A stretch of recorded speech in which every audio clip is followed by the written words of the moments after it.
The Geth attack is a matter of some concern, but there is nothing to indicate Saren was involved in any way. How about a witness testimony who saw the guy and heard Nialis say Saren's name? Are Grey Turians named Saren common? I bet that facial bone isn't common amongst Turians. Can we get a sketch artist here? The investigation by Citadel Security turned up no evidence to support your charge of treason. Notwithstanding the fact that Garrus wasn't even allowed access to classified records within a 15-hour time span, wouldn't Saren also be falsifying such records? And how would Garrus have enough time to go to Eden Prime, talk to the survivors, and start doing forensic investigations when it took about 15 hours to travel from Eden Prime to here? You see, Mass Effect is a space opera, which combines a whole bunch of genres and ideas. This is as much a science fiction story as it could be a spy thriller, or a quest story, or even a murder mystery. At least that's what it could have been. Nothing was stopping the writers from having a proper investigation into the forensics behind what bullet killed Nialis, from what gun, from what range, and to corroborate that evidence with the witness account. An eyewitness saw him kill Nialis in cold blood. We've read the Eden Prime reports, Ambassador. The testimony of one traumatized dock worker is hardly compelling proof. And why the hell not? What the hell does a dock worker have to lose? His colony was nearly wiped out. He was cowering in fear. He wasn't rambling like Manuel. He saw a person kill another. I'm sure after an interview we can assess their mental fortitude and get a proper statement. What does a Solarian counselor know about the mental stability and validity of a supposedly traumatized human dock worker? Doesn't he know how forensic science works? I read the Eden Prime report. I was unimpressed. But what can you expect from a human? You can expect me to kill you the next time we meet. Whoa! Slow down there, cowboy. First off, Shepard never even met Saren. All they know is from what Anderson and the dock workers said about them. There's still no evidence to support this kind of reaction, renegade or otherwise. Secondly, we're trying to find evidence on Saren's involvement with Eden Prime. Declaring one will commit a murder isn't scoring humanity any points. In fact, this would be the worst thing you could do at a hearing, and this is even worse than having Anderson along. He may be biased, but he doesn't want to kill the guy. You don't declare yourself an executioner after a botched mission and trying to present evidence to accuse someone of treason, all the while trying to win favor with the Council to make you one of their elite agents when you want to kill one. And that's if you choose the murdering Looney Tune option. The other options are just variations on memory loss. It's like the closer you get to the Council chamber, the more stupid one becomes. Saren despises humanity. That's why he attacked Eden Prime. Now this doesn't make any sense, since previously... He didn't come to Eden Prime because he hates humans. You're right. So why would Shepard even say this? There's no evidence in the narratives for this opinion to change. Why would a guy who's the Council's top agent be above the law, team up with the Geth, kill one of their own Turian Spectres, supposedly take data on the Prothean beacon, attack and be somewhat successful in destroying a human colony outside of Council space, all because he doesn't like humans? If he wanted to plan an attack of that scale, why didn't he just blow up the colony? You're not ready to join the Council. You're not even ready to join the Spectres. I completely agree. The Council has found no evidence of any connection between Saren and the Geth. Oh, is that what the hearing was all about? I thought it was because of that whole human colony being attacked and Saren possibly being there. Because if you waited a day or so, one could probably do an autopsy on Nialis' body and find out how he died. That Saren was also actually at the scene and that the Geth were involved. Was there any evidence showing or telling us where Saren was at the time? Does anyone bother to ask and support that claim? It's one thing to dismiss a witness testimony, it's another to have evidence in defense of the accusation. But apparently Saren doesn't even need that since Team Humanity is doing such a bang-up job. So as odd as all this sounds, the point that the scene is trying to tell us is that Saren is an untouchable bad guy.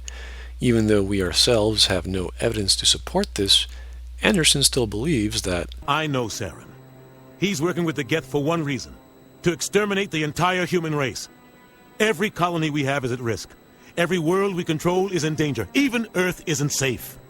Okay. I can get that Anderson knows that Saren hates humans, but how is every human colony and Earth not safe? Where is this great jump in logic coming from? I don't mind him saying that, I just want to know how he came to that conclusion. We, the viewer, know that Saren's involved, but Garrus, Anderson, Shepard, and Udina just have an idea that he's involved. They don't even know why or in what capacity. Sure, Anderson has a past with Saren, but he cannot know what Saren's up to. So Udina believes that we need to find a way to expose Saren, and that's good. Udina does the smart move of getting Anderson off the case for the completely obvious bias he's spouting, and gives the task to Shepard. So now it has officially become a murder mystery investigation, and we're using the Citadel to track down leads. One of them is Harkin, a shady ex-CSEC officer, and the other is Barlavan, a supposed banker for the Shadow Broker, who's an information broker. And here we have one of the many supposedly dreaded elevator scenes where side characters express their thoughts on the current plot. I can't believe the Council ignored all the evidence against Saren. And rightly so, Ashley, but aside from a testimony, there wasn't any evidence to show since no one actually presented any, nor called the witness, or have time for a forensic investigation, but this comment is merely an acknowledgement by the supporting cast of what's going on. They're not just squad mates, but people with opinions on the plot. This is a good thing. So we go see Barlavan, and on a pro bono charge, he tells us Saren betrayed the Shadow Broker. We get a bit of foreshadowing. Turning on him doesn't make sense. Not unless something huge was at stake. We also find out the Shadow Broker employed a Krogan to take care of the Saren problem. So we're off to the wards. While there, we approach Cora's den and get attacked. That's him. Those were Saren's men. Come again there, Sherlock? It's possible Saren employs other Turians, and he knows that we're onto him, but how does Kaden know that those were Saren's men? All Kaden knows is from what the dock worker said, and Anderson. This is another example of the disconnect between what the viewer knows and what the characters know. Was there a hitman note on them? Aside from them being Turians, I don't see the connection. I mean, they did say, "That's him." Even the subtitles refer to the men as assassins, so now the HUD knows? To correct this, all Kaden had to really say was, "Those were probably Saren's men," and let us investigate them. Our next lead is Harkin, and although we only needed to talk to him to find Garrus, who's around Dr. Michelle's office, we find out that Anderson was the first team inspector, but it didn't work out. This is good because it gives us some understanding as to why Anderson dislikes Saren, and why he thinks Saren intends to destroy humanity. Remember, all the main characters know of Saren so far is from a dock worker and Anderson, so this is a little development on Anderson and Saren, which is why I like Harkin as a character, while still disliking him. We get even more commentary from our squad. Why didn't Captain Garrus tell us he used to be inspector? An ass. And finally meet up with Garrus in the most violent way possible, killing people in a hostage situation in a medical clinic. And we meet Dr. Michelle. Let me introduce myself. I am Liliana. We learn about a Quarian who came by Michelle's office, the Shadow Broker, Fist, who was a Shadow Broker agent who now works for Saren, and we already know a Krogan is here to clean up Saren's mess, which involves killing Fist. We also found out that the information the Quarian has links Saren to the Geth, which is exactly what we need. So we're off to either get the Krogan on our side, essentially to stop Fist from killing the Quarian. So we go to CSEC and meet a Krogan named Rex, and if we didn't already know why he's here, we know exactly what he's all about. You should warn Fist. I will kill him. I'm going to kill Fist. Let's go. I hate to keep Fist waiting.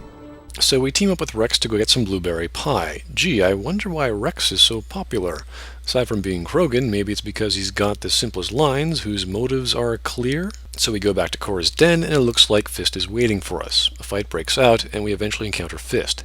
He tells us Saren's men are waiting for the Quarian at another location, but we have to act fast, else they'll kill her and take her evidence. If Rex was part of the squad, then Fist dies. Although it makes me wonder why at this point Rex sticks around, since all he wants to do is get some blueberry pie. Either way, he gets caught up in the chase. Maybe he just likes to fight, although now even more men come out of nowhere and attack the party, so I guess at least Rex likes to fight his way out of things and then fight back into fights. Luckily, we walk down one alley, and boom, there's the Quarian. What, was she crawling there? We save her from the assassins, and Shepard has some rather questionable dialogue. How does "I'm with the Alliance" translate to My name's Shepard. I'm looking for evidence to prove Saren's a traitor. Unless the Quarian knows Shepard's an Alliance soldier, which doesn't seem likely, this dialogue doesn't jive. So anyway, we head to the Ambassador's office, and despite his anger, Udina is suddenly taken back by our new Quarian friend. And apparently not our red hulking tank of a Krogan. Well, at least we know what catches his eye. The Quarian is Tali Zora Naraya, is on her pilgrimage, which is a rite of passage to adulthood, and was tracking Geth. Now this is pretty interesting because Geth haven't been seen for over 200 years, which assumes that Geth drove the Quarian people into exile at least that time ago. So if Tali discovered this would be big news, but she hasn't told anyone yet. She managed to salvage some of the Geth's memory core before it was wiped on capture, and found an MP3 file with Saren's voice having a conversation with someone about Eden Prime being a success, the beacon, something called the conduit, and bringing the return of the Reapers. Now the content in the MP3 file is more damaging than a witness who places the perpetrator at the scene and is a valid point, not to mention this is a physical recording, so I'll buy this.